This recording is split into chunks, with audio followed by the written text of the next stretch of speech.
प्रेम से बोलिए शंकर भगवान की जय, और प्रेम से बोलिए गौरा मैया की जय।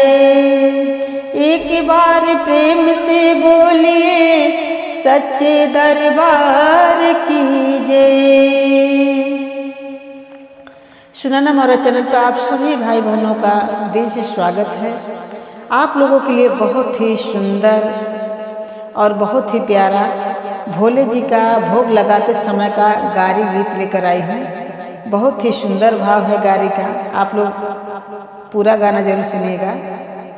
चलिए सुनाते हैं।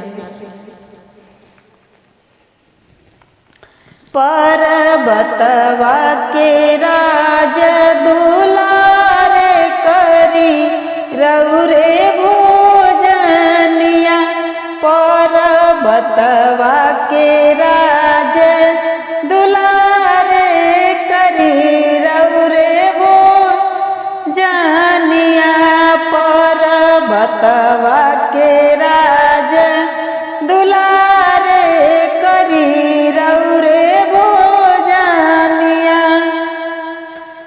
के ही गुरु जी गंगा जलवा ले आई हैं, के ही गुरु जी गंगा जलवा ले आई हैं, जलवा ले आई हैं, वो जलवा ले आई हैं। के ही गुरु जी गंगा जलवा ले आई हैं, जलवा ले आई हैं, हो जलवा ले आई हैं। अब के ही पौआ पखारी करी रौरे भोजनिया, अब के ही पौआ पखारी करी रौरे भोजनिया, पर्वतवा के राज दुलारे करी रौरे भोजनिया, पर्वतवा के राज दुलारे करी रौरे भोजनिया।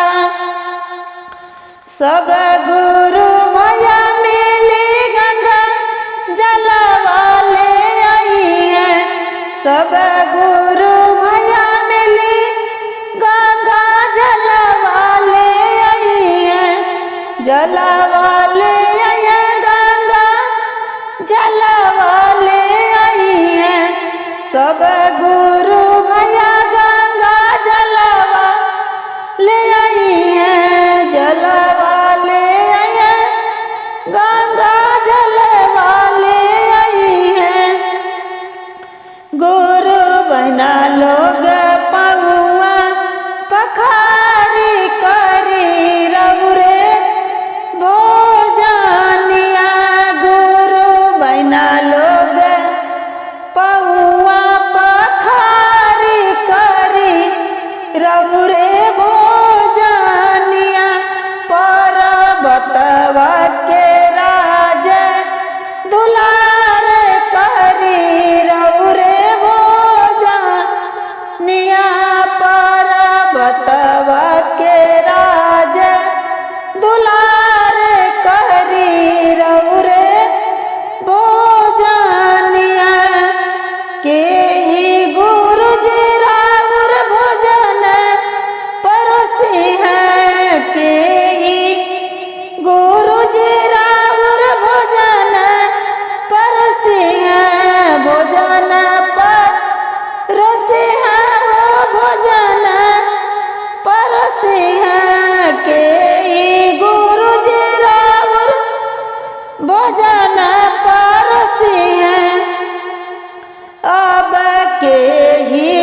भैया लोग भोजन परोसे हैं, भोजन परोसे हैं हो, भोजन परोसे हैं।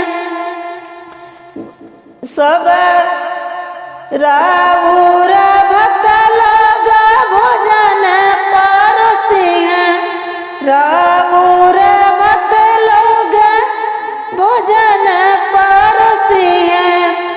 गुरु बना लोग चवर डोलाई करे रौरे भोजनिया। गुरु बना लोग चवर डोलाई करे रौरे भोजनिया। पर्वतवा के राज दुलारे करे रौरे भोजनिया। पर्वतवा के राज दुलारे करे रौरे भोजनिया। हर हर महादेव।